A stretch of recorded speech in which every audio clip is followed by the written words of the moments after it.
My name's Alex. I hail from a fractured family raised by a controlling mother and her meddling sisters. Megan, the eldest, was 13 years my senior, with Anna 10 years older. I suppose I was an unplanned child, blamed for my parents' separation. Dad left in 1977 when I was 5 and never returned. Throughout my childhood, I faced bullying at school and at home. All I craved was my mother's love, a simple gesture of acceptance that never came. Despite the challenges, I excelled academically, dedicating 12 years to my studies. Time passed, and in 1993 I found myself at Kingston University in South London, grateful to escape my home life. It was there I met Holly, her image still clear in my mind. She exuded beauty and confidence, while I remained shy and introverted. Holly was in her final year of a creative writing degree, contrasting with my pursuit of a master's in mechanical engineering and design. As I mentioned, I was too timid to approach her while she attracted attention from men effortlessly. Standing at 5 feet 5 inches with brown hair and captivating brown eyes, she possessed a beauty that seemed beyond my reach. The men who pursued her were outgoing and popular. To my surprise, one of Holly's friends struck up a conversation with me at a party, leading to Holly's eventual inclusion. Despite my limited experience with women, my humility and bashfulness seemed to attract her. Summoning the courage, I asked her out, and we began dating. I'm not ashamed to admit she took my pureness. But after about 6 months, rumors surfaced of her involvement with other men. Unable to substantiate the claims, I hesitated to confront her. Holly was a spoiled child, indulged by her parents and her sister Caroline, which strained our relationship. I endured her entitled behavior, her penchant for creating public scenes, causing me embarrassment. Despite my friends urging to end the relationship, I found myself in love, a feeling I had never experienced before. After graduation, we both found jobs and a flat outside Southampton, New Hampshire. Her family ties drew us there, as I had long severed connections with mine. We married a year later, welcoming Sophie into the world the following year, and Ava a couple of years after. Holly relished motherhood, and everything seemed perfect between us. Over time, I advanced in my career, eventually joining Walker Engineering 10 years ago. The increased salary and bonuses helped us save for a better house. But like many during the economic downturn of 2008, it was a tough year. Many lost their jobs, and winning contracts became harder, forcing us to work longer hours without extra pay. It was during this time, with both girls in school full-time, that I discovered Holly's affair with a man from our old university. Lost in work, I remained unaware until it was too late. Initially unsure of the identity of her lover, Toby suspected a classmate who had moved nearby. Confronting Holly proved futile, as she laughed off my concerns, though I sensed her deception.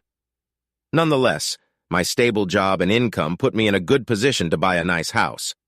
Holly constantly pushed me to buy a house that reflected our status, whatever that meant. Despite my reservations, I agreed, and we purchased a lovely detached 5-bedroom house in Southampton. It was a buyer's market, so we snagged a good deal, despite the slightly high mortgage. One thing I did, which was unusual for me, was to open a new savings account in my name only. I only deposited my share of the bonus into it, and since I handled all finances and banking as the sole breadwinner, I doubt Holly even knew about it, even if I waved the receipts in front of her. Looking back, this turned out to be one of the smartest things I could have done. I needed some security because I wasn't sure if Holly planned to leave me if her old flame returned. After that incident, things seemed to return to normal, and my daughters remained my top priority. I supported their education and spent ample time with them on weekends, taking them to various activities like dance classes, concerts, and the zoo.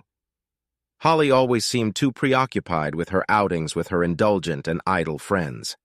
I seldom socialized with other husbands, but we all seemed to be somewhat controlled by our wives to varying degrees. My friends would tease me with the song Under My Thumb by the Rolling Stones whenever I had to cancel plans for what Holly wanted. Even at work, my colleagues would make comments about my marital situation, especially Holly's dominance over me. It wasn't until a few months ago that everything came to a head. Ava had just left for university, leaving Holly and me alone for the first time in 18 years. Both our daughters were attending our old alma mater. As I helped Ava settle into her new apartment with her sister, she turned to me and questioned why I was still with their mother. I was taken aback, as Ava had always been quiet like her old man. "I heard she's fooling around with Henry Walker at your company," Ava said, tears welling up in her eyes. It was news to me, but I wasn't shocked. Over the years, I could have investigated her affairs but refrained, fearing it would break up the family and cause my daughters to resent me, just as my sisters did my dad. I tolerated her infidelity because I couldn't bear to lose what we had created, despite still loving her. This revelation had several effects on me. Firstly, it made me realize the depth of my daughters' animosity towards their mother, far greater than I had imagined. Secondly, it brought up old feelings from my upbringing and how they influenced my weaknesses. Finally, I realized I was the subject of gossip and ridicule at work, particularly from Henry Walker, who coincidentally was the nephew of the owner and the man betraying me. I felt utterly lost, unable to continue enduring this situation, especially now that my youngest daughter was aware of the mockery from Holly. I knew I had to confront her. My heart raced as I sat at the kitchen table, waiting for Holly's return. When she finally appeared, I found myself unable to speak once again. She merely looked at me with what seemed like apathy and contempt as she unpacked her bags. Eventually, I gathered the courage to speak. I questioned Holly about the nature of her relationship with someone else. She replied that she wouldn't classify it as an affair, insisting it wasn't that significant. I felt a mixture of shock and disgust, waiting for her to explain how her actions could be justified. She expressed her admiration for me as a provider and a friend, but admitted there were certain needs I couldn't fulfill. I was dismayed by her straightforward admission and asked if it meant she was cheating on me. Holly clarified that it was only her body involved, not her heart or mind. Stunned by her audacious admission, I was left speechless. She nonchalantly mentioned exploring relationships with younger men. Startled, I raised my voice, questioning her actions. Holly cautioned me not to shout, and despite admitting to being involved with 2 other men, she expected my silence. She threatened me with the choice of accepting her terms or risking her departure to be with someone else. I remained silent, hoping she would notice the pain on my face. Attempting to justify her actions, she claimed that such behavior was common among her friends and could even improve a marriage. I was appalled by her attempt to use her friend's actions as a justification, considering it contemptible and self-centered. Challenging her with the idea of having another woman, she laughed off the suggestion, mocking my ability to connect with other women. She confidently stated that our relationship would continue on her terms, warning me not to ruin a good thing. In reality, she was right. Throughout our 22-year relationship, I had displayed unwavering loyalty and compliance with her wishes. Now, everyone knew I was being betrayed, tarnishing my reputation among friends and colleagues. The next morning, I entered my office and was met by Henry Walker, the man involved with my wife. With a smirk, he inquired about Alex's well-being, his smug expression fueling my frustration. I chose to remain silent. Near the coffee machine, I heard laughter from some men. Despite their amusement, I continued past them, feeling exposed. Even Olivia, the boss's secretary, seemed to find my situation amusing. Seated at my desk, I pondered the rough start to my day, feeling ridiculed both at work and home. Despite my efforts to focus, my anger lingered. I resolved to delve into my father's background, knowing only his birthplace and departure at 38 in 1977. Searching family history sites for Cambridgeshire, I found several potential matches. Anticipating his passing before my university years, I narrowed it down to 3 options and posted inquiries on genealogy websites. Lost in thought, my boss Jack summoned me to his office. Jack, a successful but morally questionable man, wanted to talk.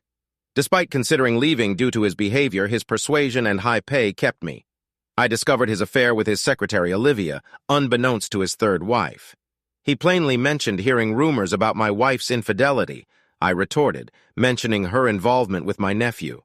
He acknowledged the behavior, chuckling about the family trait of being cats, leaving me in silence. The focus shifted to business.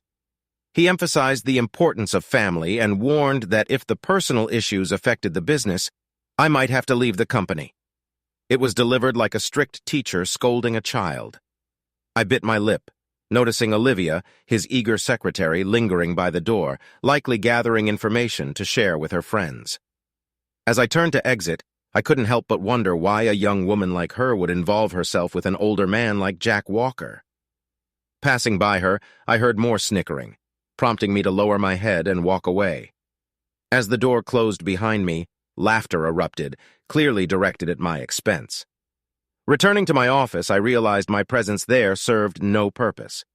I had funded my daughter's education, yet now I was essentially financing my wife's infidelities. I was a simple guy who enjoyed his gadgets but could live without extravagances. The majority of my expenses went toward Holly's indulgences, leaving me questioning my happiness.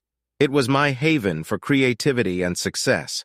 I had designed many of the parts being produced and sold here, and I was confident I could find employment elsewhere. They saw me as weak, and they weren't wrong. I wasn't one to stir up trouble. I was content being good old Alex, the submissive engineer. Glancing at my screensaver of the family vacation, I clicked on my email. To my surprise, there was a message waiting from a woman named Jennifer Holmes from the Cambridge Genealogy Committee. Astonished by the quick response, I read the message and was amazed. Jennifer had read my inquiry about my dad and had connected with a woman claiming to be his niece, Rachel Murray, my cousin. I promptly replied with my contact information, hoping to hear from Rachel soon. Leaving work brought some relief, and upon arriving home, Holly greeted me with a smile while cooking dinner. Though I distanced myself initially, I returned for the meal. She softly asked if we could discuss the previous night, to which I responded that it seemed there was little left to discuss, as she had made her stance clear. In response, she almost pleaded, acknowledging my qualities as a husband and requesting that I not deny her anything. I questioned her betrayal and humiliation, seeking an honest answer. Flustered, she shrugged, unable to provide a satisfactory response. Growing weary of her selfishness, I reflected on my efforts to make her happy. Despite working long hours to meet our financial needs and desires, I only received disrespect and mockery. I even drove an older car so she could have a newer one. She acknowledged having needs that I couldn't fulfill and presented an ultimatum, accepted as she assumed I would, or she would seek satisfaction with a younger man. I interjected, mentioning Henry Walker's name, stating that everyone knew he was involved with her. She admitted to the involvement, bluntly revealing that he was essentially my boss and would inherit the company. She outlined the arrangement.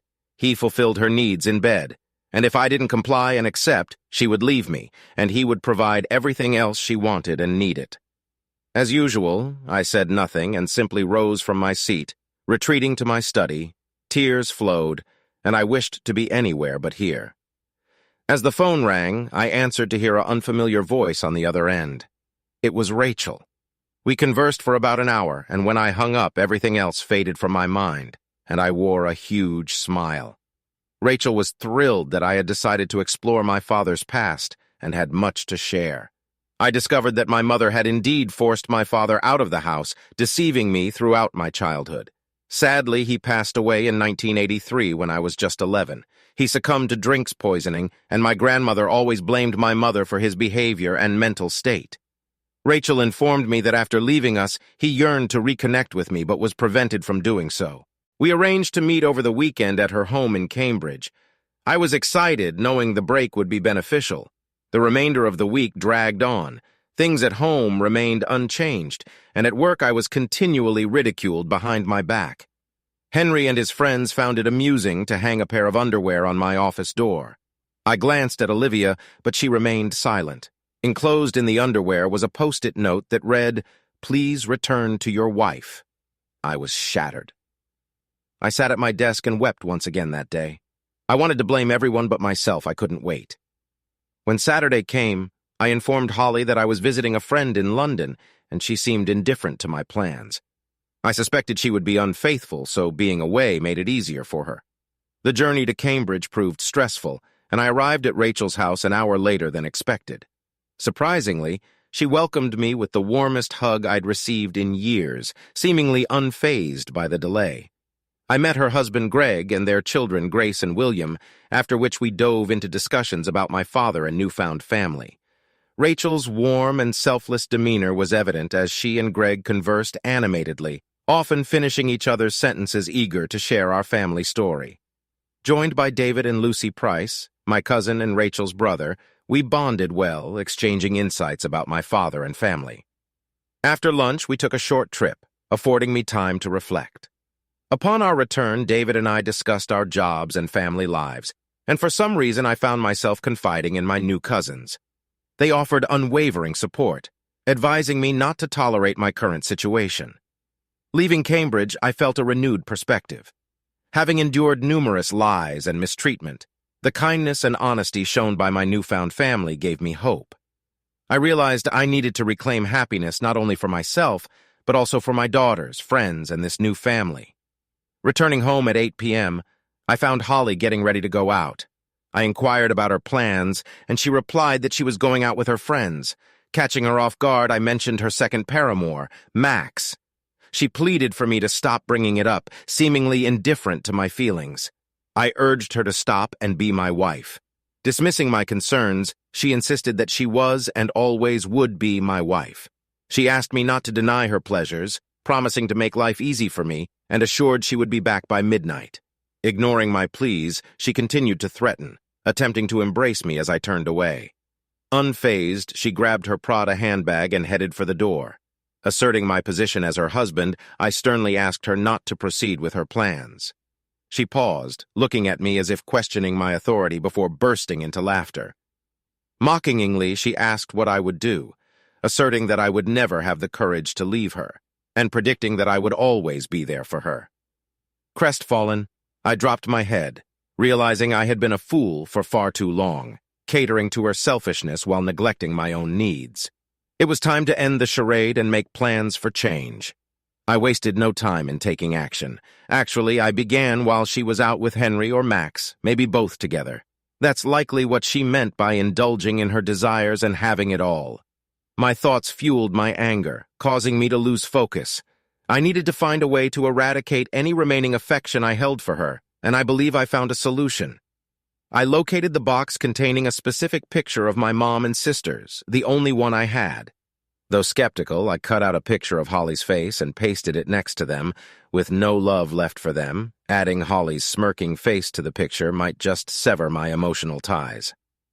Placing it on my study desk around 12:45 a.m., I completed the task. I had mostly devised my short-term plans, even though executing them might take a few weeks.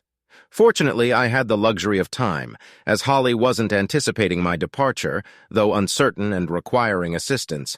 I had convinced myself by then to follow through. I heard someone entering clumsily through the door, and peeking out the window, I witnessed Henry Walker's departure.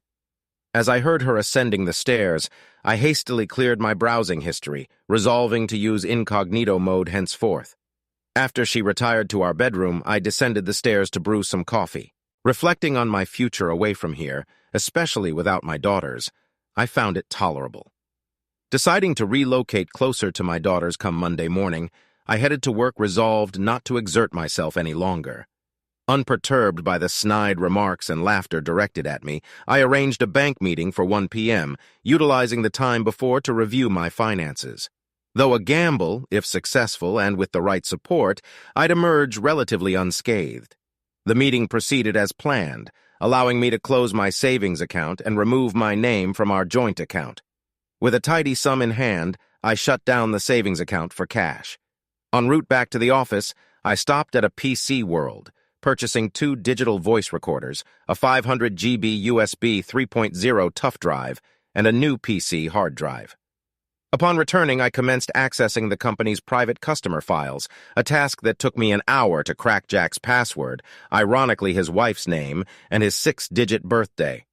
With the necessary access secured, I downloaded all the files to the drive, along with my plans and designs for the energy-efficient hydraulic pump system, positioning the company for continued success. We manufactured pumps for air conditioning units, heavy machinery, and even for the dairy industry. After clearing my PC history, including all plans and work, I shut it down, swapped out the hard drive for a new one, packed everything in my bag, and reinstalled Windows. The remainder of the day was spent researching competitors on my phone and browsing engineering jobs in the South London Surrey area on Monster before calling it a day. That evening, following another quiet dinner, I retired to my study, discovering that a major competitor, which had struggled during the financial downturn, sought a mechanical engineer for basic design and shop floor management intrigued me. While not precisely what I desired, it was close. Despite the £10,000 lower salary offer compared to my current one, I promptly emailed them my CV. To maintain appearances with Holly, I opted to sleep in our marital bed that night. However, I ensured to feign sleep when she entered. Her touch made me feel nauseous, but oddly, it pleased me to react this way. I was growing repulsed by her, which would aid me in the long run. The next day, a surprised Robert Williams from Sutton Hydraulics called, expressing disbelief at my potential move from Walker Engineering to his smaller firm. Although he nearly offered me the job immediately, I requested an interview the following day, which he agreed to. Another crucial piece had fallen into place, and things were progressing rapidly. With ample time on hand, I began researching flats in the area, eventually finding one just 15 minutes from my daughter's and 5 minutes from work. I scheduled a viewing for the day after the interview with Robert Williams. Subsequently, I informed Jack about needing to visit my daughters in Kingston to sign some papers the next day, to which he casually agreed. That night, I phoned my longtime friend Toby Brown, arranging to meet him and his wife Sarah the following evening after my interview and flat viewing. Toby and Sarah, aware that I had something on my mind, eagerly awaited my explanation. Before meeting them, I spoke to my daughters about the situation, receiving their supportive and understanding responses. At the gathering with Toby and Sarah, I disclosed the details of the initial phase of my plans. Their surprise at my decision to fight back outweighed any shock over Holly's infidelity, a common occurrence in their view. Sarah inquired about my decision to leave Holly, offering me another cup of tea. I recounted the revelations from the meeting with my cousins, including my father's expulsion from the house by my mother and my sisters, siding with her. I noted that my daughters supported me this time. Toby expressed concern, questioning if the discovery at the meeting had spurred me to stand up for myself. I clarified that it was during a visit to my father's grave that I noticed something on the stone, which shocked me and prompted my decision to leave. They both asked simultaneously about what I had seen on the memorial stone. I shared that it featured a rose image with the words, "In loving memory," followed by my father's birth date and age at passing, coincidentally my current age. Toby and Sarah slightly recoiled, indicating their understanding. I explained that I faced a choice when confronted with moments that could lead to drinks, loving, or worse, as my grandmother believed. I decided not to emulate my father and instead chose to fight back. I continued revealing that I wouldn't sacrifice myself trying to be the perfect husband any longer, enduring misuse and ridicule.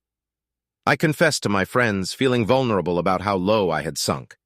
Sarah offered help and shared her plan to protect herself and get back at Holly. I smiled and nodded, appreciating Sarah's toughness despite previous suspicions of her affair.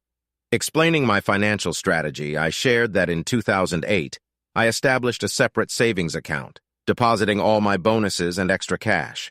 Securing a mortgage required only my name, making it easier for me to apply a loan. I outlined Toby's role in transferring ownership of my house to a new company he would create to settle the mortgage, transferring the deeds through the land registry.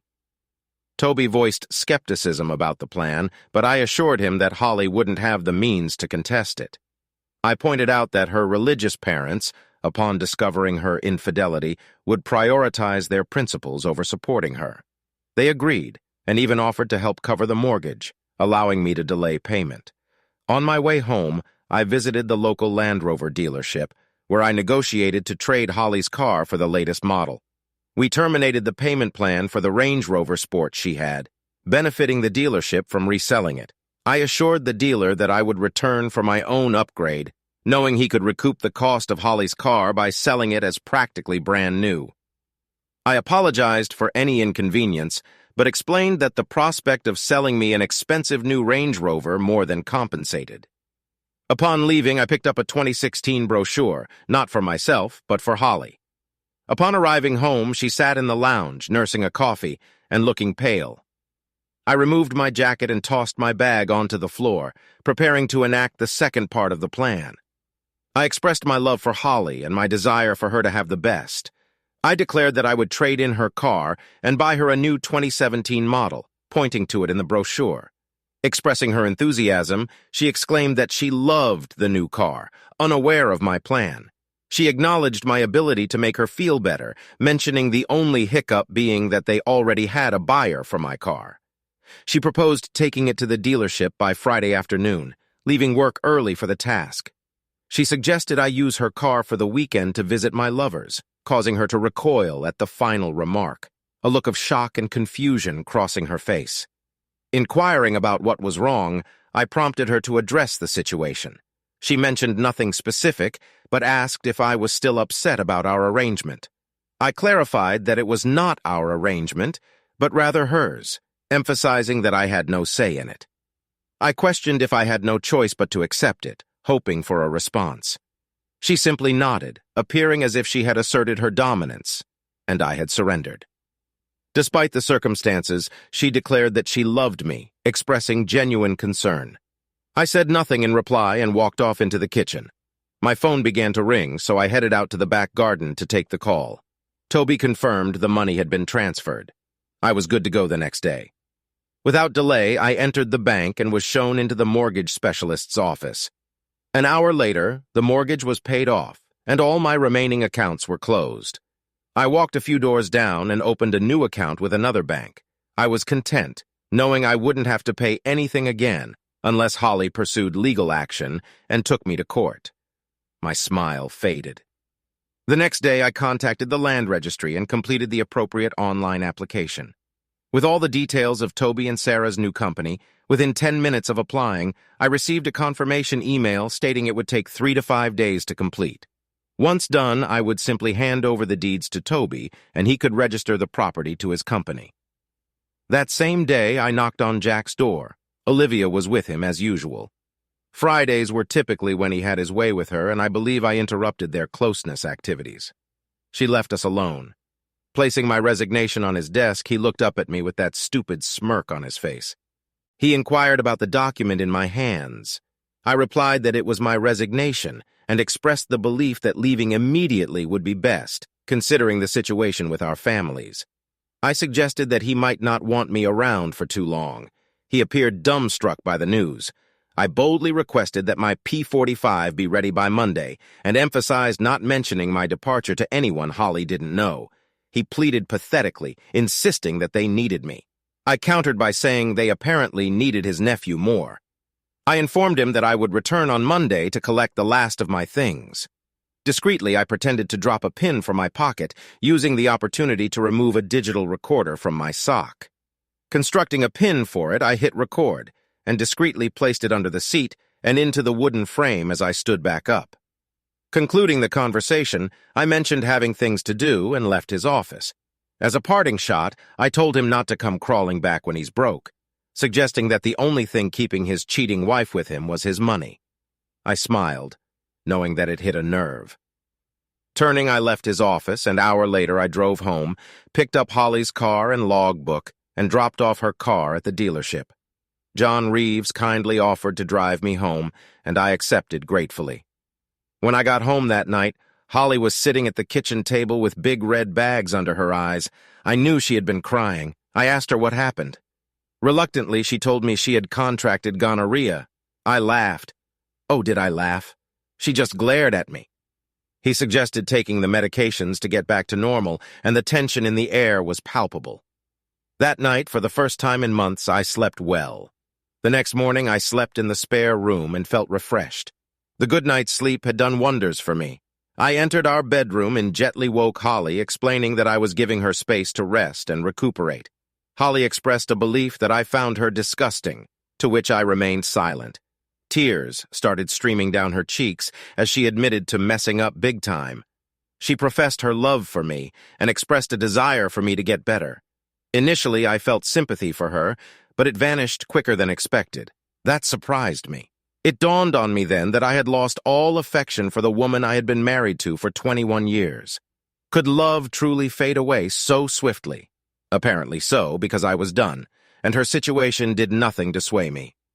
I left the room. Without saying a word, I got into my car and drove off contentedly. That night, I stayed with Toby and Sarah, who hosted a dinner party with many friends and colleagues present. When I returned home late Sunday morning, I found Holly up doing chores. Walking into the lounge, she rushed towards me and hugged me when she saw me. I simply patted her on the back. Excitedly, I suggested arranging for the new car to arrive, offering to drop her off in town to meet her sister, who could then drive her to the dealership. I envisioned her driving back in the new Range Rover, and she smiled, approaching me with open arms. Turning back to the kettle, I pretended not to notice her. Throughout the day, Holly displayed excessive affection, making me feel uncomfortable. She persistently tried to kiss or hug me, but I kept finding excuses to leave. By bedtime, I noticed she had been crying again. Wishing her good night, she inquired if I would be sleeping with her, and expressed a desire to cuddle up and hear reassurances. Feeling nothing, I responded that it wouldn't happen until she got the all clear from the doctor. I firmly asserted that she made her bed, to which she retorted bitterly, stating that when she got better, she was sure she could find a man willing to be in bed with her, as she had plenty of lost time to make up for. I chuckled to myself. It took longer than expected, but there it was, and the harshness was back. All the regrets from Friday night had vanished, leaving behind 21 years of resentment. In the past, I would have fallen for her manipulations. But this time, I ignored her tears and headed for the spare room. It would be my last night in my house, and it would be in the spare room. I was also relieved she said those things. It erased any lingering doubts I might have had. As I looked at my doctored picture of her and my sisters, all I felt was hatred for her. She was only sweet when she wanted something, and nasty when she didn't get it. I woke early Monday morning. Holly was up early too for her 8:30 hair appointment, so I drove her into town as planned. I drove off, knowing it could be the last time I ever saw her. I feared it wouldn't be, but I was determined to make it so. On the way, I called the mobile phone company and terminated both our contracts. Pulling over into a lay-by, I paid the penalty on my card. They informed me that the phones would remain in service until 5 p.m. perfect. Next, I headed to the office to pick up my P45. I stepped into the factory, greeted by a somber atmosphere. Word of my departure seemed to have spread, briefly eliciting looks of fear from my colleagues. Unsure of the reason behind their unease, I made my way down the corridor toward my office, passing by the coffee machine where the usual group was gathered. Uncertain if Max and Henry were aware of their shared involvement with my wife, they grinned at me, exchanging jokes with others. I greeted them with false cheer, saying good morning. They asked about my wife, prompting the usual laughter at the recurring joke, which I failed to find amusing. I replied that she wasn't doing well, attributing it to one of them giving her an unwelcome surprise. I left them in stunned silence, and when I glanced back, their jaws had dropped, leading to a commotion before I headed upstairs. Approaching Olivia, she offered a half smile and lowered her head, perhaps indicating that I was now earning some respect. Jack appeared at the door before I could knock. He asserted that he had what I wanted, instructing me to take it and get out. Perhaps that respect was merely my imagination. Entering his office, I sat down, discreetly slipping a recorder into my pocket from under the chair. I knew he'd had his usual Friday rendezvous with Olivia, and now I had it recorded. He snapped, inquiring if I had another job lined up. Initially ignoring him, I relented and replied that I had nothing lined up. A smirk played across his face, likely assuming I would come crawling back. I inquired about my final month's pay and end-of-year bonus, to which he burst into laughter. Olivia entered with my P45, and when she asked what was amusing, Jack explained that I had requested my bonus and pay, finding it rich. Olivia chimed in, laughing along.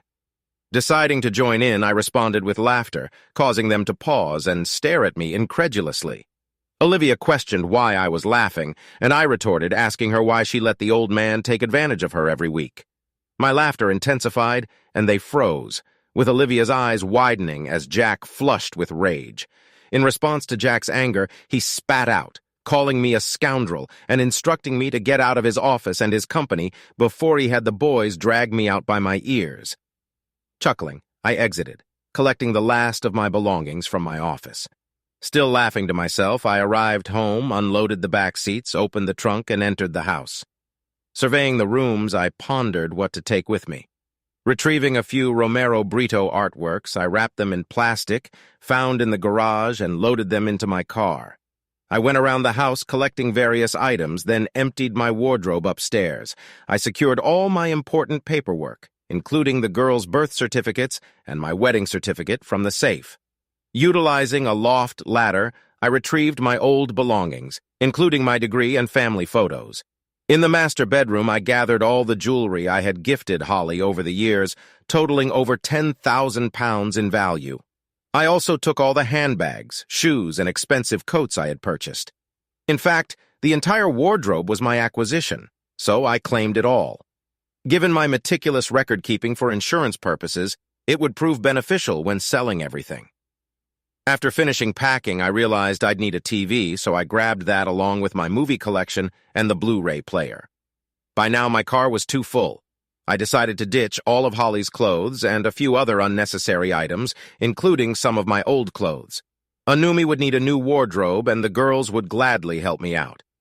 I gathered the best pictures of me and the girls and packed them in the car.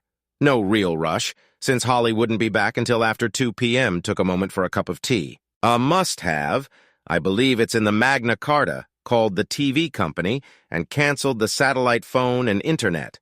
Also contacted British Gas and Southern Water to cancel utilities. It would take a few days, but I didn't care. Returned to the bedroom and sat on the bed when I noticed something that sparked an idea, one that scared even me. Holly's wedding dress sat at the top of the wardrobe in a dusty old box. She loved it, probably more than me. Took it down and found our wedding album among the box of photographs on the bed. Grabbed the duvet cover, gathered everything, and headed to the garden. Dumped everything into a pile, including Holly's clothes and belongings I couldn't sell. Left her underwear untouched. Didn't want any reminders. Closed up the car and checked the time. Only 1:45 p.m. Called up Robert Williams and told him I'd drop off my P45 later with the night shift, eager to start fresh tomorrow. He seemed pleased, and I hoped I'd brighten his day. At 2 p.m., I sat waiting for the call, found some paint thinners in the garage, and poured it all over the wedding dress in the garden. Just as I was about to light the fire, my phone rang. I answered calmly, and Holly's voice came through the phone, demanding to know what was going on.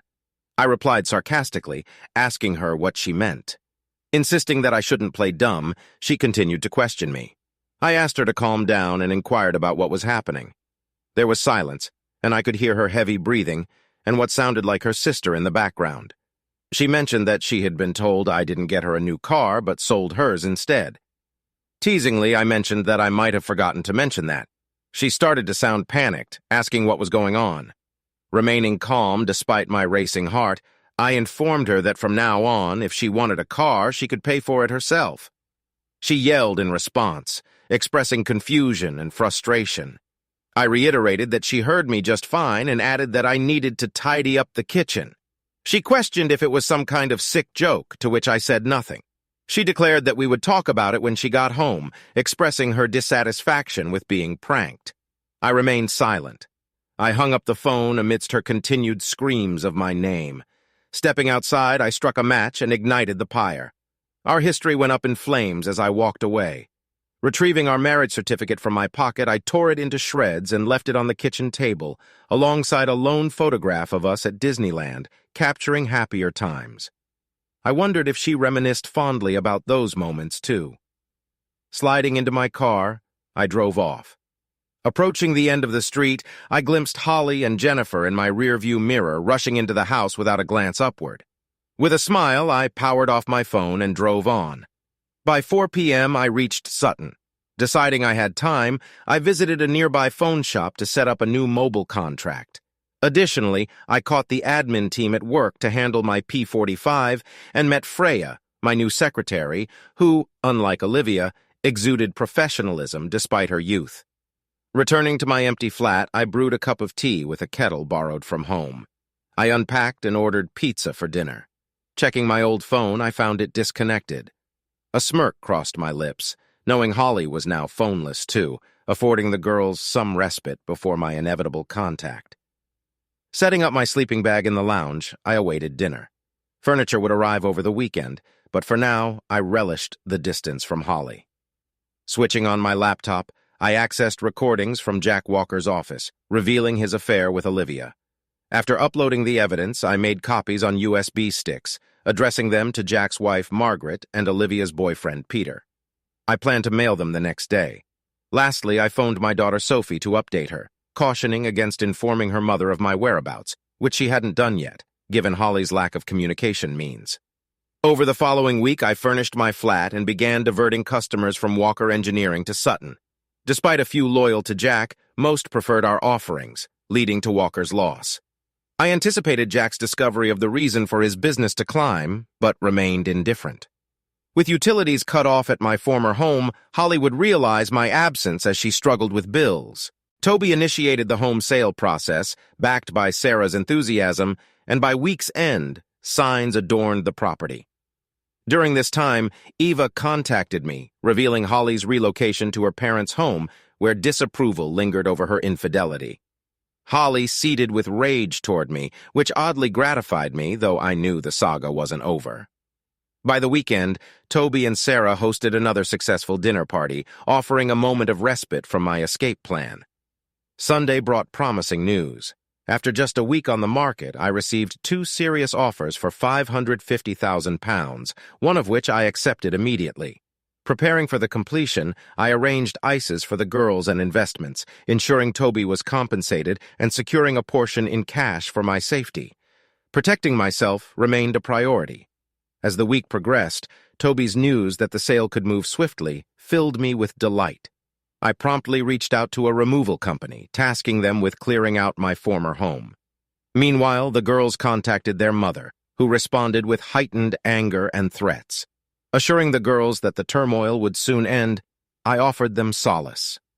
On Tuesday morning, during a conversation with a new client who had recently met with Jack Walker to discuss a possible contract renewal, I learned of Walker Engineering's dire situation. The client revealed that due to a significant loss of projects, the company had to lay off 50% of its staff. Additionally, he informed me of Mrs. Walker's decision to divorce Jack over his infidelity. Despite this revelation, I felt no sympathy, my mind preoccupied with calculating commission checks. While I remained unaware of Olivia and her boyfriend's fate, I knew he had received my gift. Whether Mrs. Walker had received hers or not, the reason behind their impending divorce was undoubtedly clear. I pondered what Mrs. Walker's friends and family would think of her affair with an older man. In recognition of my efforts, I was rewarded with a brand new Land Rover Discovery HSE. Although I had contemplated treating myself beforehand, Robert and the executives were so pleased with my performance and the company's trajectory that they bestowed upon me the car, along with a substantial commission surpassing £30,000. Gazing out of my office window at my new car, I was taken aback when a familiar Ford Focus pulled into the parking lot. I discovered the car belonged to Diane, Holly's mother. Anticipating an inevitable confrontation, I braced myself as my office phone rang. My secretary Freya informed me that there was a woman claiming to be my wife in the reception. I instructed her to tell the woman that I was in a meeting and that I would be down in an hour. 3 hours later, I glanced out the window to find her still waiting. With a sigh, I decided to leave for the night, prepared to confront her if necessary or simply drive past if she didn't spot me. Exiting through a side door, I headed toward my car. As I was about to get in, I heard tires screech, and before I knew it, she had blocked me in with her car. Stepping out, she stormed toward me with fury evident in her disheveled appearance.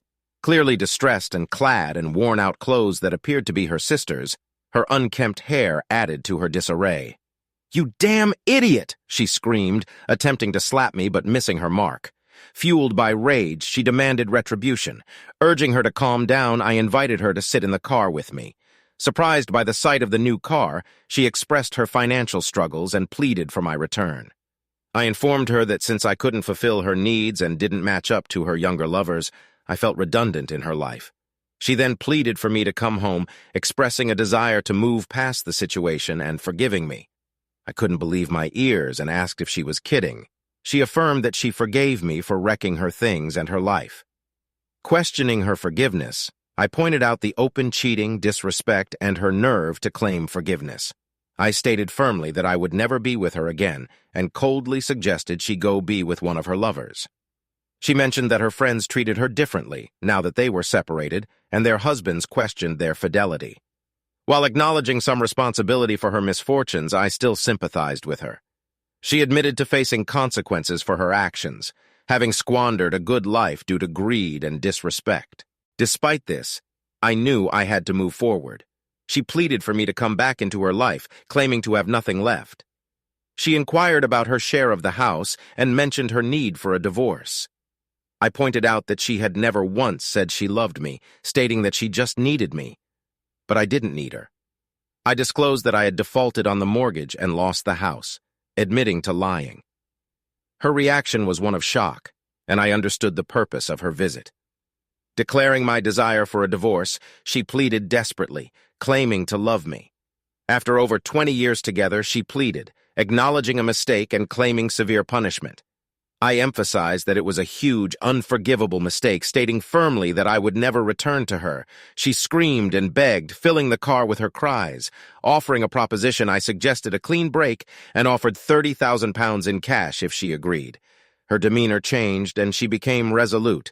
She yelled, threatening to fight me in court for everything, asserting that I didn't lose the house and was too smart for that. Acknowledging her correctness, I found myself on the defensive. I started by stating firmly that she wouldn't get a penny from me. She squared up to me, and I explained that I would fight her for everything and more. I asserted that she had no money, and I would move my assets around to make it difficult for her to track them down. I warned her that by the time her lawyer found anything, the bill would wipe out any gain. I gave her a choice to take the money offered or face the consequences of a legal battle, never breaking eye contact. She exclaimed angrily, expressing love and accusing me of mistreatment.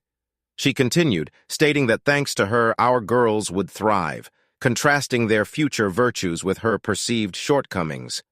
I told her to take the money and get out of my life, and she spat back, agreeing to take the money and proceed with the divorce. I responded that I would arrange it, and she exited my car, slamming the door shut. Moments later, she sped away from the car park. The following day, I initiated divorce proceedings, citing infidelity as the grounds. A week later, I arranged a meeting with Holly at the girls' apartment. Despite the completed sale of my house, I postponed investing until the papers were signed. Maintaining civility in front of the girls proved challenging. I handed Holly the cash, and she proceeded to sign the papers. After bidding farewell to the girls and wishing Holly luck, I prepared to leave. Holly suddenly burst into tears, though I sensed it might have been more for the girls' benefit. Sophie and Eva exchanged knowing glances. Eva mentioned seeing me next weekend, referring to the Coldplay concert they were excited about. I returned to the room where Holly continued to sob, unnoticed by the others. Suddenly, I realized what Eva meant about the concert. Sophie inquired about our plans, and I mentioned checking with Amy and letting them know during the week before departing. Ignoring Holly's shouting as I left, I closed the door behind me.